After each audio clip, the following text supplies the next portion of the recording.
I am Dr. Surajit Ghosh. Welcome to my channel, Dr. Ghosh Presents.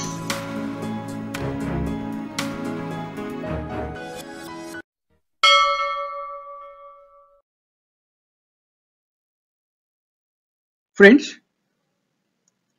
আমি doctor Surajit Ghosh, আমার channel doctor Ghosh presents আপনাকে স্বাগত। আজকে আমরা একটু অন্য বিষয় নিয়ে আলোচনা করছি। প্যারাসিটামল, দ্য ম্যাজিক রেমেডি না বিগেস্ট হোক্স? প্যারাসিটামল কি? এই প্রশ্নটা রাখার ধৃষ্টতার জন্য আপনারা আমাকে প্লিজ মাফ করবেন। সত্যি কথা বলতে এর উত্তর আপনাদের অনেকে আমার চেয়ে অনেক অনেক ভালো জানেন, কারণ এই ওষুধ খাওয়ার সৌভাগ্য আমার গত পরশু মাত্র হয়েছে। তবু গৌরচন্দ্রিকা ছাড়া লেখা সম্ভব নয়, তাই সংগৃহীত পিল অর্থাৎ পারচেজার্স ইনফরমেশন লিফলেট থেকে বলি, এটা ব্যথাহারক শ্রেণীর মানে অ্যানালজেসিক এক ওষুধ, যা যন্ত্রণার চিকিৎসা, যেমন মাথা যন্ত্রণা, দাঁত যন্ত্রণা, পিঠ যন্ত্রণা, নারীদের মাসিক স্রাবের যন্ত্রণা ইত্যাদি এবং সর্দি ও ফ্লু এর চিকিৎসায় ব্যবহার হয়। জানি আপনারা আমার সঙ্গে একমত হবেন না, কারণ এই ওষুধ আরো বিবিধ ক্ষেত্রে ব্যবহার হয়। আপনারা একদম ঠিক, আসলে ওই কথাগুলো পিল থেকেই আমি পেয়েছি। রাস্তাঘাটে, বাজার দোকানে, বাস ট্রেনে চলাফেরা করার সময় বিভিন্ন মানুষজনের কথাবার্তা থেকে শুনেছি জ্বরে, গলা ব্যথায়, অ্যালার্জিতে, গা ম্যাচ করলে খান দিয়ে প্যারাসিটামল চার্জ করলে ঘন্টাখানেকের মধ্যে ম্যাজিকের মতো কাজ পাওয়া যায়, এমনকি মন মেজাজে ফুরফুরে হয়ে ওঠে। অনেকে বলেন শরীরও রেশের ঘোড়ার মতো তরতাজা হয়ে ওঠে। মনে হতো তবে এই ওষুধ তো সাধারণ নয়। আপনারা জানেন বেসিক্যালি আমি একজন হোমিওপ্যাথি ডাক্তার, আমি আমার ওষুধই খাবো, আমাদের প্যাথির ওষুধই আমি খাই। সুতরাং আজ পর্যন্ত সত্যি কথা বলতে কি গত পরশু খেয়েছি, কারণ একটা সমস্যা আমার হয়েছে যেখানে আমাকে অন্য ডাক্তারের সাহায্য নিতে হয়েছে। আপনারা নিশ্চয়ই বুঝবেন, বাবারও যেমন বাবা থাকে, ডাক্তারেরও ডাক্তার থাকে। তো আমি সেই ডাক্তার কাছে গেছিলাম, ওনার ইনস্ট্রাকশন মতো আমার খেতে হয়েছে এবং সেটাই প্রথম আমি খেলাম। যদি আমার অভিজ্ঞতা কিন্তু অন্যরকম, সে কথা পরে আসছি।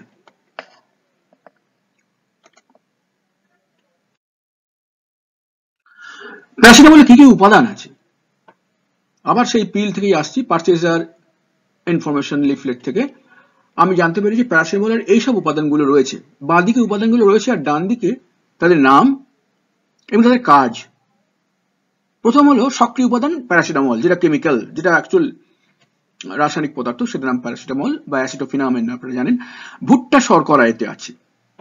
ওষুধ তৈরির অর্ধ তরল উপাদানের ঘনত্ব বৃদ্ধির জন্য ব্যবহার করা হয়। ওষুধ যখন তৈরি করা হয়, ওষুধটা কোম্পানি যখন তৈরি করছে, একটা ম্যানুফ্যাকচারিং ব্যাপার, তো সেখানে নানা রকমের জিনিস দিয়ে তৈরি করা হয়, কারণ অত সহজে ট্যাবলেট ফর্মে আসে না, তার জন্য এইসব উপাদান লাগে। পটাশিয়াম সরবেট রাসায়নিক সংরক্ষক হিসেবে দেওয়া হয়। বিশুদ্ধ ট্যাল্ক ওষুধ তৈরির সময় পাউডার প্রবাহ বৃদ্ধির জন্য দেওয়া হয়। স্টিয়ারিক অ্যাসিড ইমালসিফায়ার হিসেবে দেওয়া হয়।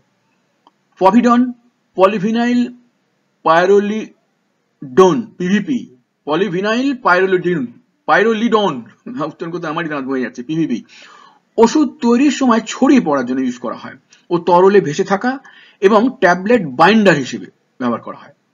দ্রাব্য শর্করা ওষুধ তৈরির অ্যাডিটিভ ও সংযোজক হিসেবে। এই যে বাঁ দিকের যে নামগুলো, এগুলো সব কিন্তু ওই পিলে পেয়ে যাবেন।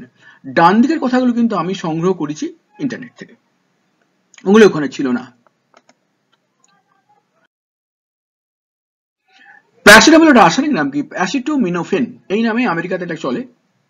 এটা আইইউপিএসি এর নাম। আইইউপিএসি কথাটা শুনলে আপনি হয়তো অবাক হয়ে যাবেন, যারা রাসায়নিক ছাত্র তারা আইইউপিএসি বোঝেন। অর্গানিক কেমিস্ট্রিতে মানে কেমিস্ট্রির যে যৌগ তার সংখ্যা লক্ষ কোটি, সেই জন্য তাদের নাম বার করার জন্য international union of pure and applied chemistry, IUPAC, international union of pure and applied chemistry, মাথা বড় বড় লোকেরা মিটিং এ বসে একটা পদ্ধতি তৈরি করেছিলেন যে এইভাবে আমরা নামগুলো দেব, তাহলে কোটি কোটি নাম হলেও আমাদের নামে কোনো দিতে অসুবিধা হয় না। সেই আইইউপিএসি নাম হলো N4-হাইড্রক্সিফিনাইল অ্যাসিটামাইড অথবা N4-হাইড্রক্সিফিনাইল ইথানামাইড অর N-অ্যাসিটাইল প্যারাঅ্যামিনোফেনল। তার স্ট্রাকচারটা কেমন ডান দিকে দেখানো আছে। এটা হলো স্ট্রাকচার, তার পাশে আণবিক ফর্মুলা এবং স্ট্রাকচার দুটোই দেওয়া রয়েছে। কে প্যারাসিটামল প্রথম প্রস্তুত করলেন? 1878 খ্রিস্টাব্দে হারমান নর্থরপ মোর্স প্রথম প্যারাসিটামল প্রস্তুত করেন। তিনি আমেরিকান রসায়নবিদ, তার ছবি পাশে আমি দিয়ে দিয়েছি। ভারতে প্যারাসিটামলের কতগুলো ব্র্যান্ড নাম আছে? 2021 খ্রিস্টাব্দের মেড ইন্ডিয়া তথ্যানুসারে প্যারাসিটামলের 89টি ভিন্ন ভিন্ন ব্র্যান্ড নাম আছে। সবচেয়ে চালু কয়েকটি ব্র্যান্ড নাম হলো ক্যালপল, ক্রোসিন, প্যানাডল, টাইলেনল, এক্সিড্রিন ইত্যাদি। নিচে এগুলোর বাজারে পাওয়া যে সমস্ত প্যাকগুলো পাওয়া যায় তার একটা ছবি আমি দিয়ে দিয়েছি।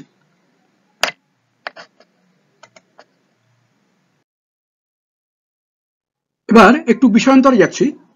এই ভিডিওটা যে উদ্দেশ্য নিয়ে তৈরি করা, তাই সেই সম্বন্ধে কিছু আলোচনা এবার আমি করছি। রোগ প্রতিরোধী ব্যবস্থা বা ইমিউন সিস্টেম, এই নিয়ে বেশি কিছু বলার দরকার নেই, আমরা সকলেই জানি। তবে এর দুটো ভাগ আছে মূলত। এক হলো জন্মগত বা অনির্দিষ্ট বা ইনেট, আর একটা হলো অভিযোজি বা নির্দিষ্ট বা অর্জিত অ্যাডাপটিভ। জন্মগত অ্যাকচুয়ালি ত্বক, শ্লেষ্মা ঝিল্লি, নিউট্রোফিল, মনোসাইট, ম্যাক্রোফেজ এসব নিয়ে তৈরি, এবং এটা তৎকাল কাজ করে, মানে যখনই প্রয়োজন পাবে মুহূর্তের মধ্যে ছুটে যাবে। জন্মগত ব্যাপার, আমাদের শরীরে আছে, ছুটে যাবে। কিন্তু মুশকিল হলো এই কাজ কিন্তু ক্ষণস্থায়ী, এ বেশি লড়াই চালাতে পারে না। যেটা অভিযোজি, নির্দিষ্ট, অর্জিত, অ্যাডাপটিভ, এটা বি আর টি লিম্ফোসাইট দিয়ে চলে।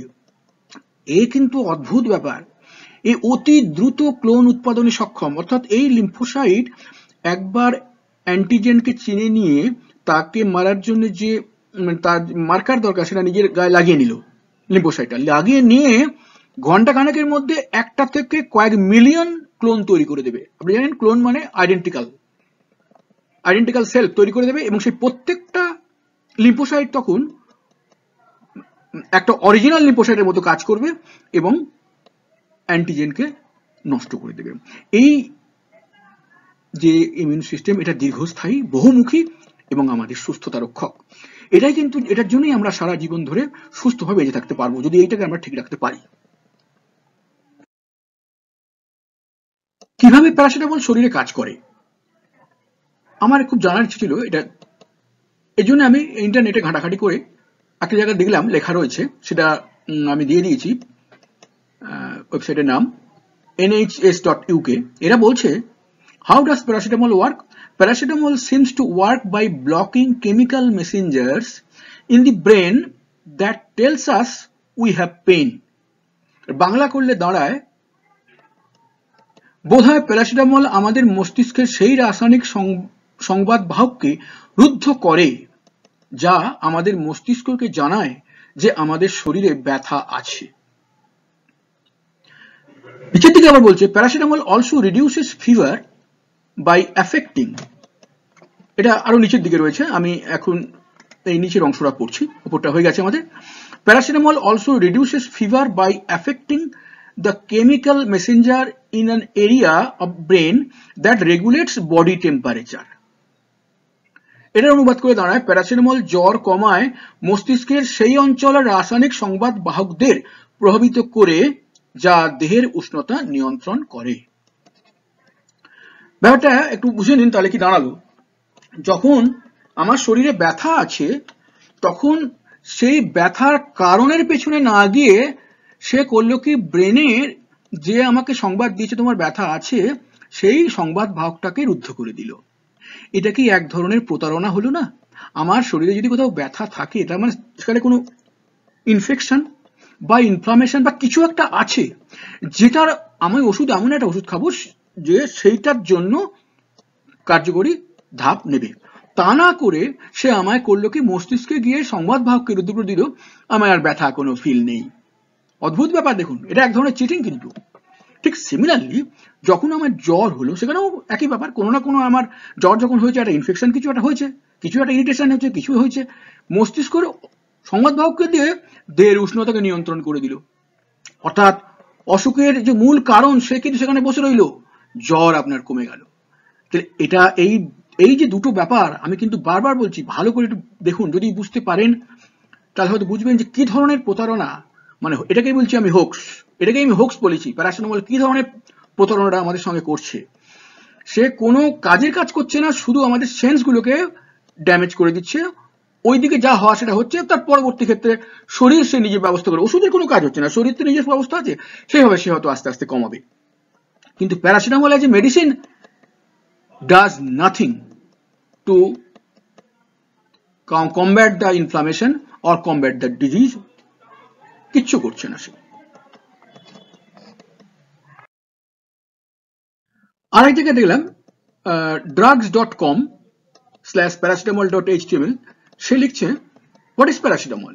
Paracetamol within bracket acetaminophen, রাসায়নিক নাম, generic নাম, is a pain reliever and a fever reducer. The exact mechanism of action is not known. Paracetamol is used to treat many conditions such as headache, muscle ache, arthritis, backache, toothache, cold, fevers. It relieves pain in mild arthritis but has no effect on the underlying inflammation and swelling of the joint. আমি এই নিচের অংশটা যেটা ব্র্যাকেটের মধ্যে রয়েছে আমি দেখিয়ে দিচ্ছি, দেখুন এই অংশটা, এই যে ব্র্যাকেট দিয়ে দিয়েছি, এই অংশটার কথা আমি বলছি, এই যে ইট রিলিভস পেইন, এই ব্র্যাকেটের অংশটা আমি অনুবাদ করে লিখছি, ইহা মানে প্যারাসিটামল মৃদু আর্থাইটিসের ব্যথার উপশম করে কিন্তু বাতজনিত প্রদাহ ও স্ফীতির উপর কোনো প্রভাব নেই। দেখুন ব্যথার উপশম কিভাবে করে সেটা কিন্তু আমরা আগেই জেনে এসেছি, এর আগের স্লাইডেই ছিল, সে আমাদের ব্রেনের ভেতরে যে ব্যথা যে জানাবে তাকে তো বন্ধ করে দিয়ে ব্যথা কমাবে। কিন্তু ইন্টারেস্টিং ব্যাপার সেই কথাটাই আবার কনফার্ম হলো, দেখুন বাতের যে প্রদাহ চলছে, স্ফীতি চলছে, তার উপর ওষুধের কোনো প্রভাব নেই। কথাটা ভালো করে দেখুন, প্যারাসিটামল নিজেই প্যারাসিটামলের কাজের অ্যাকশনে বলাই হচ্ছে যে এর কিন্তু প্রদাহ স্ফীতির উপরে অর্থাৎ আপনার অসুস্থতার উপরে এর কোনো রিয়াকশন নেই। এই সবল ব্যথার উপশম করবে কি করে? সে ব্রেনের ভেতরে যে আমাদের ব্রেন যে জানিয়ে দেয় যে তোমার পেন আছে, সেই যে সংবাদবাহক সেটাকে রুদ্ধ করে দেবে। তো আগে বলেছি, আবার কনফার্ম হলো সেটা।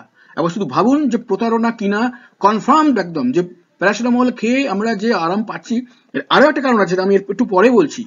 এখানে আপনাকে এরকম ভাবে ব্যথাকে জানতে দিল না, আর আপনার মনকে একটা ইউফোরিয়া দেবে, সেটা আমি পরে আসছি। মনের মধ্যে আপনাকে একটা তুরীয় ভাব এনে দেবে, একটা রিল্যাক্সেশন দেবে, আপনাকে তুরীয় ভাব রিল্যাক্সেশন দেবে, অর্থাৎ আপনি ভালো ফিল করবেন। পুরো ব্যাপারটাই কিন্তু এক ধরনের প্রতারণা। মাইন্ড ইট, ভেরি ইম্পর্টেন্ট ব্যাপার এটা কিন্তু বুঝতেই হবে আমাদের। এটা প্যারাসিটামলের ক্রিয়াকলাপ সম্পর্কে আরো খোঁজাখুঁজি করতে গিয়ে নেটে এক জায়গা পেলাম, সরি এখানে আমি কিন্তু ওই অ্যাড্রেসটা অর্থাৎ ওয়েব অ্যাড্রেসটা নোট করতে ভুলে গেছি, পরে আমি খুঁজেছি কিন্তু পাচ্ছিলাম না। অবশ্যই সেটা নেট থেকেই পাওয়া, লেখা দেখলেই বুঝবেন। Analogous to the action of serotonin or norepinephrine reuptake inhibitors M4O4, একটা বিদঘুট নাম তলায় দিয়ে দিয়েছি। এটা নাম হচ্ছে N অ্যারাকিডোনয়েল ফেনল অ্যামিন। এটা একটা ইন্টারমিডিয়েট কম্পাউন্ড, যেটা প্যারাসিটামল মেটাবলিজমে তৈরি হয়। Intermediate produced from paracetamol during metabolism inhibits the reuptake of endocannabinoid anandamide from synaptic cleft, increasing cannabinoid receptor activation. Highly technical sub term, মূল কথা পিছন দিকে আসছে। On the postsynaptic cleft membrane, that is postsynaptic membrane মানে it is আপনার নার্ভের ব্যাপার, central nervous system ব্রেনের মধ্যে ঘটনাটা ঘটছে এখানকার ব্যাপার। This would explain the experience of relaxation, tranquility and euphoria reported by many paracetamol users, apparently independent of analgesia. আমি এটা বাংলার লিখে দিইনি, মুখে বলে দিচ্ছি, এটা দাঁড়ালো কি ব্যাপারটা। তার মানে অ্যানালজেসিয়া ছাড়াও প্যারাসিটামল ইউজাররা যে একটা শরীরে রিল্যাক্স ফিল করেন, তার মধ্যে একটা প্রশান্তি আসে এবং একটা তুরীয় ভাবও আসে, তার কারণ হলো এই ঘটনাটা যেটা এখানে এক্সপ্লেন করা হলো। অর্থাৎ এটা এক ধরনের মনের মধ্যে যে প্যারাসিটামল ইউজ করছেন তার মধ্যে একটা দারুণ ভালো ভাব আসে। আমি এটাকে খারাপ বলছি না, ইট ইজ নট ব্যাড, এটা গুড, ভালো কথা। কিন্তু এটা এই প্যারাসিটামলটার মূল ক্ষতি যেটা হয়ে যাচ্ছে সেটা অন্য জায়গায়, এটা ভালো, it is a good thing. একটা জিনিস অল্প, এটা কোনো তেমন বিরাট কোনো ড্রাগ নয়, তেমন মারাত্মক অ্যালার্জেসিক পদার্থও নয়, অথচ আপনি একটা ট্রাঙ্কুইলিটি পাচ্ছেন, রিল্যাক্সেশন পাচ্ছেন, ইউফোরিয়া এসে যাচ্ছে, ভালো লাগছে। কিন্তু এর জন্য যে দামটা দিতে হচ্ছে সেটা বড্ড বেশি দাম। এবার আর এক পরীক্ষার কথা বলি। সাধারণ সর্দি আক্রান্ত রোগীদের উপর ওটিসি মিনস জানেন ওভার দি কাউন্টার যে ড্রাগ দোকানে চাইলেই পাওয়া যায়। ওটিসি অ্যানালজেসিক অ্যান্টিবায়োটিক ড্রাগের প্রভাবে ভাইরাস শেডিং, অ্যান্টিবডি মাত্রা, শারীরিক লক্ষণ, রক্তে শ্বেতকণিকার মাত্রা, 4টে প্যারামিটার কিভাবে পাল্টায় তা জানার জন্য একটা ডাবল ব্লাইন্ড প্লাসিবো নিয়ন্ত্রিত পরীক্ষা 56 জন আপাত নীরব ব্যক্তিকে নিয়ে নাসাপথে রাইনো ভাইরাস টাইপ 2 দিয়ে সফলভাবে ইনোকুলেট করা হলো। অর্থাৎ একটা পরীক্ষা চলছে, এটা সিম্পল একটা পরীক্ষা চলছে, যে পরীক্ষা বিষয়বস্তু হলো ওটিসি অ্যানালিসিস, যার মধ্যে আমাদের ওষুধ পড়বে, এই প্যারাসিটামল পড়বে, তাই দিয়ে পরীক্ষা করা হবে। কি কি পরীক্ষা হবে? ভাইরাস শেডিং দেখা হবে, অ্যান্টিবডি মাত্রা দেখা হবে, শারীরিক লক্ষণ দেখা হবে, আর রক্তের ডব্লিউবিসির মাত্রা কি পাল্টা সেটা দেখা হবে। এর জন্য একটা পরীক্ষা করা হলো 56 জন লোককে নিয়ে। এরকম করাই হয় পরীক্ষা, বিভিন্ন ড্রাগের টেস্টিং এর জন্য করা হয়েই থাকে।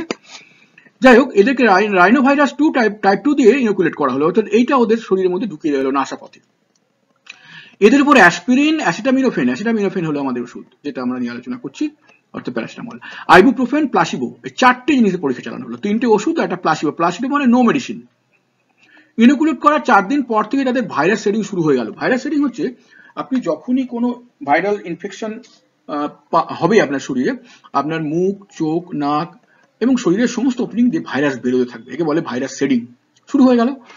সকল ব্যক্তিদের উপরোক্ত 4 প্যারামিটার যত্ন করে নোট করে দেখা গেল use of aspirin acetaminophen was associated with suppression of serum neutralizing antibody response. বোঝার চেষ্টা করুন, acetaminophen কি করছে? সাপ্রেস করে দিচ্ছে। কি সাপ্রেস করছে? সেরাম নিউট্রালাইজিং অ্যান্টিবডি, অর্থাৎ আমি যে দিয়ে ইনোকুলেট করলাম সেইটাকে নষ্ট করার জন্য আমার শরীরে যে অ্যান্টিবডি তৈরি হচ্ছে সেইটাকে সাপ্রেস করে দিল। আর a concomitant rise in the circulating monocytes, অর্থাৎ মনোসাইটকে বাড়িয়ে দিল। অর্থাৎ আমরা যে দু রকমের পড়ে এসছি একটু আগেই, একটা ইনেট জন্মগত আর একটা হলো অ্যাকোয়ার্ড বা অর্জিত ইমিউন রেসপন্স। সেই ইমিউন রেসপন্সের মধ্যে আমরা জানি যেটা অর্জিত সেটাই মোস্ট ইম্পর্টেন্ট, সেটার জন্যই আমি বেঁচে থাকবো সুস্থভাবে। আমার এই মনোসাইট না হলেও চলবে, কারণ মনোসাইট হচ্ছে ক্ষণস্থায়ী, একটা জন্মগত যেটা সেই রকম তার একটা উপাদান। আমার দরকার হচ্ছে যেটা এই নিউট্রালাইজিং অ্যান্টিবডি, এটা রেসপন্স যত বাড়বে তত বুঝতে হবে আমার শরীর অ্যান্টিবডি তৈরি করছে, সেটাকে সাপ্রেস করে দিল। কে সাপ্রেস করে দিল? অ্যাসিটামিনোফেন করে দিল, অর্থাৎ প্যারাসিটামল। সুতরাং প্যারাসিটামল ইমিউন সাপ্রেস করছে, এইটা আপনাকে বুঝতেই হবে। এই ইমিউনকে সাপ্রেস করছে, কোন ইমিউন সাপ্রেস করছে? যে ইমিউনটা নিয়ে আমরা বেঁচে থাকবো, অর্থাৎ যেটা 2 নম্বরে ছিল, যেটা ছিল অর্জিত, যেটা দীর্ঘস্থায়ী, যেটা টি লিম্ফোসাইট, বি লিম্ফোসাইট তৈরি করে লক্ষ লক্ষ অ্যান্টিবডি এই তৈরি করে অ্যান্টিজেনকে মারবে, সেইটাকেই নষ্ট করে দিল। আর যার দরকার নেই সেই মনোসাইটটাকে রাইজ করে দিল, বাড়িয়ে দিল। তার মানে আমার যা দরকার তার ঠিক উল্টো কাজটা এখানে হলো। এখন থেকে প্রায় 7-8 মাস আগে, মে 2021 নাগাদ, যখন আমরা কোভিডের দ্বিতীয় ঢেউয়ে চড়াইছিলাম, সে সময় প্রচুর কোভিড রোগী মারা যাচ্ছিলেন। সাধারণ ফাঙ্গাস, ব্ল্যাক ফাঙ্গাস, এসব ফাঙ্গাস সাধারণত মানুষকে আক্রমণও করে না, সেই আক্রমণেও মানুষ মারা গেছেন। সে সময় দেশে তাবড় বিখ্যাত ডাক্তাররা বলেছিলেন যে এসব মাত্রা ছাড়া প্যারাসিটামল ব্যবহারের ফল, এতে শরীরের ইমিউন সিস্টেম মারাত্মক ক্ষতি হয়। তারা অনেকে প্যারাসিটামল ব্যবহারের জন্য নির্দিষ্ট প্রোটোকলের কথাও বলেছিলেন। সপ্তাহখানেক আগেই এই সময় প্রত্যেকে এক নামজাদা ডাক্তার মন্তব্য করেছিলেন, কোভ্যাক্সিন টিকার পর প্যারাসিটামল খাওয়া একদম উচিত নয়, এতে অ্যান্টিবডি তৈরি ব্যাহত হয়। আমি বলি, কোন টিকের পর কখনো প্যারাসিটামল খাওয়া ঠিক নয়। Paracetamol immune suppressive drug, antibody উৎপন্নে বাধা দেয়। এগুলো সবার জানা। টিকা নেওয়ার পর শরীরে কিছু প্রতিক্রিয়া হয়, সেটা স্বাভাবিক। সেটা প্রমাণ করে শরীরের ইমিউন সিস্টেম সাড়া দিচ্ছে। সে প্রতিক্রিয়া মারাত্মক হয়, তার জন্য লক্ষণ মাফিক ওষুধ খাওয়া যেতেই পারে, কিন্তু প্যারাসিটামল নৈবচ।